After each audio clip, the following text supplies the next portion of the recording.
En Jordi Magraner va convertir-se en una persona de referència dins de França, sobretot perquè estava especialitzat en rèptils i amfibis. I a partir d'aquí es va interessar pels homínids.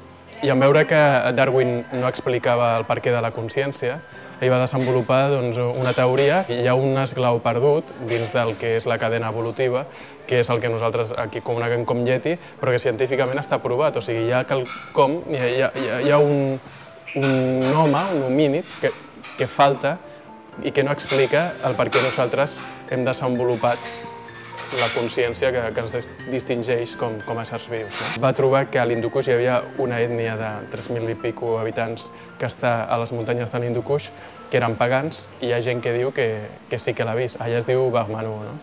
Arriba com a un explorador.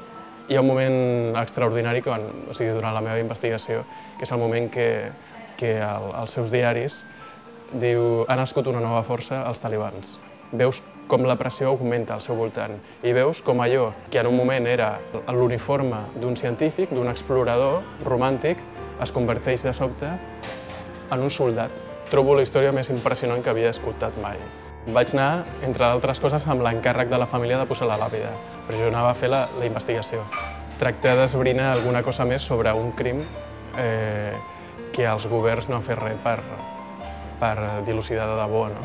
Vaig anar a buscar dos dels presumptes assassins, van ser molt amics del Jordi. Les pors van augmentar quan vaig començar a fer aquestes entrevistes. Van passar un parell de coses d'una gran tensió. La darrera nit la vaig passar amb un matalàs contra la porta de la meva habitació, un altre matalàs contra una finestra que estava trencada i amb una navalla al llit, pensar, bueno, si entra no tinc res a pelar aquí, però me la clavo jo, no sé què faré.